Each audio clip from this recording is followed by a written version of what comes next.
Nyarlathotep, o caos rastejante. Eu sou o último. Eu contarei ao vazio que houve. Não me recordo distintamente quando começou, mas foi meses atrás. A tensão geral era horrível. A uma época de revolta política e social, juntara-se uma estranha e crescente apreensão de medonho perigo físico. Um perigo difundido e abrangente. Um perigo tal como apenas poderia ser imaginado nos mais terríveis fantasmas da noite. Recordo-me que as pessoas erravam de um lado para o outro com faces pálidas e preocupadas, e sussurravam avisos e profecias que ninguém ousava repetir ou admitir a si próprio que ouvira.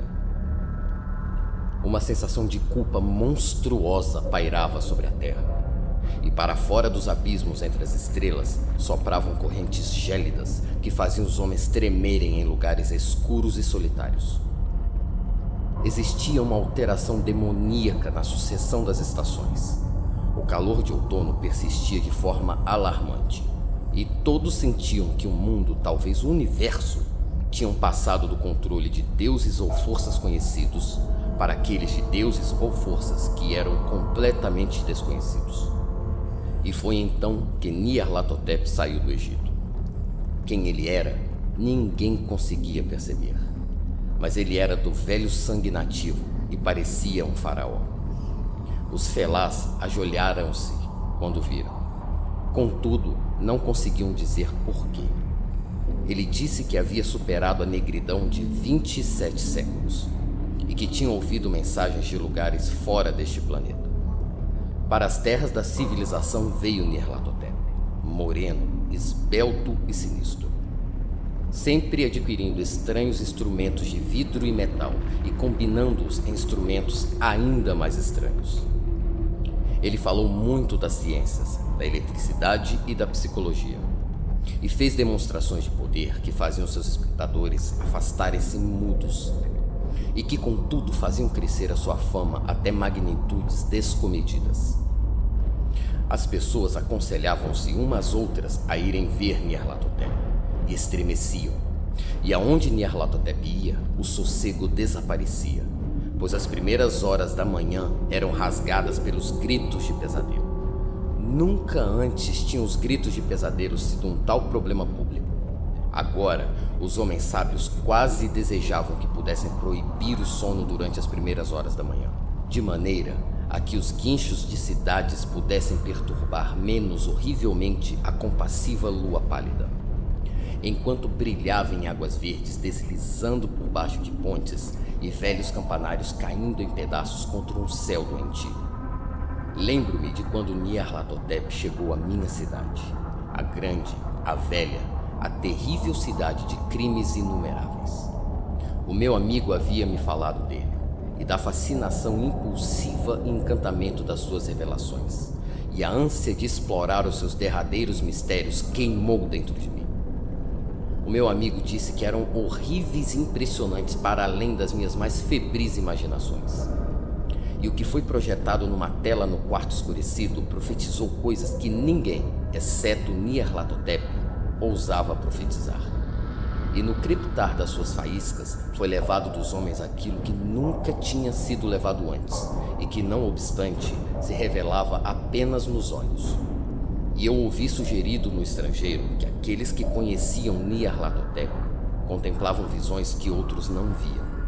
Foi no outono quente que atravessei a noite com as multidões inquietas para ver Nyarlathotep. Ao longo da noite abafada e subindo os intermináveis degraus até o quarto sufocante, e sombreadas numa tela, vi formas encapuçadas entre ruínas e malévolas faces amarelas espreitando por detrás de monumentos caídos. E eu vi o mundo batalhando contra a negridão, contra as ondas de destruição vindas do espaço último, rodopiando, agitando-se, lutando em redor do sol que escurecia, esfriava.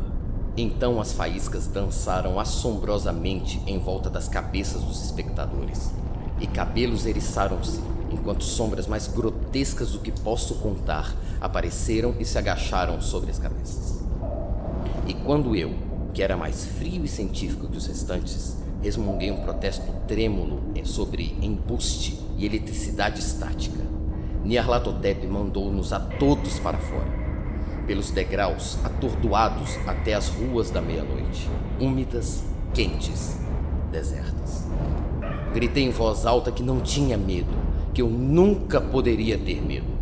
E outros gritaram comigo para encontrar conforto.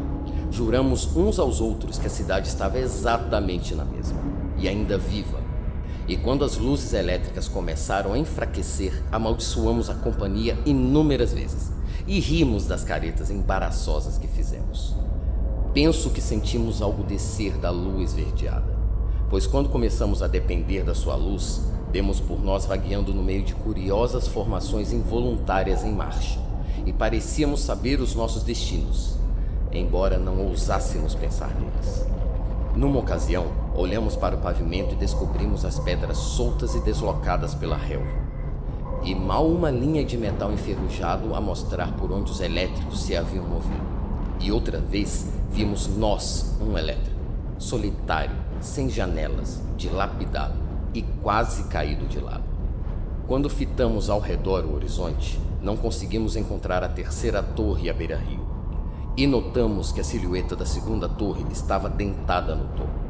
Então dividimos-nos em colunas estreitas, cada uma das quais parecendo atraída numa direção diferente. Uma desapareceu por uma apertada viela para a esquerda, deixando só o eco de um chocante gemido. Outra marchou por uma entrada de metrô obstruída por ervas daninhas abaixo, uivando com gargalhadas que eram loucas. A minha própria coluna foi sugada rumo a terreno aberto, e presentemente eu sentia um frio que não era do outono quente, pois enquanto nós caminhávamos silenciosamente pelo pântano escuro, vimos ao nosso redor a infernal cintilação lunar de neves malignas. Inexplicáveis neves sem rastro eram varridas para longe numa só direção, onde se estendia um golfo tornado ainda mais negro pelas suas paredes reluzentes. A coluna parecia mesmo muito magra, à medida que caminhava ensonada e pesarosa para dentro do golfo. Eu fiquei para trás, pois a fenda negra na neve verde iluminada era assustadora, e pensei ter ouvido as reverberações de uma inquietante lamúria quando os meus companheiros desapareceram. Mas o meu poder para ficar era débil. Como se chamado por aqueles que tinham ido antes, eu como que flutuei por entre as titânicas massas de neve, tremendo e amedrontado, para dentro do vazio vórtice do inimaginável.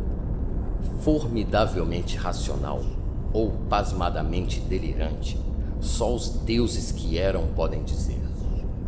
Uma adoentada e sensível sombra contorcendo-se em mãos que não são mãos, e arrastada rodopiando cegamente por horríveis meia-noites de criação pútrida, cadáveres de mundos mortos com chagas que foram cidades, ventos sepulcrais que roçam estrelas pálidas e as fazem tremeluzir ao de leve, para além dos mundos fantasmas vagos de coisas monstruosas, colunas semi-vislumbradas de templos não santificados que jazem sobre pedras sem nome debaixo do espaço e se erguem alcançando estonteantes vácuos sobre as esferas de luz e escuridão. E por este revoltante cemitério do universo, o abafado e enlouquecedor bater de tambores, e fina e monótona lamúria de flautas blasfemas vinda de inconcebíveis e não iluminadas câmaras além do tempo. O detestável martelar e assobiar, ao som dos quais dançam, lenta, desajeitada e absurdamente, os gigantescos e tenebrosos deuses supremos, as gárgulas cegas, mudas e imbecis, cuja alma é Nyarlathotep.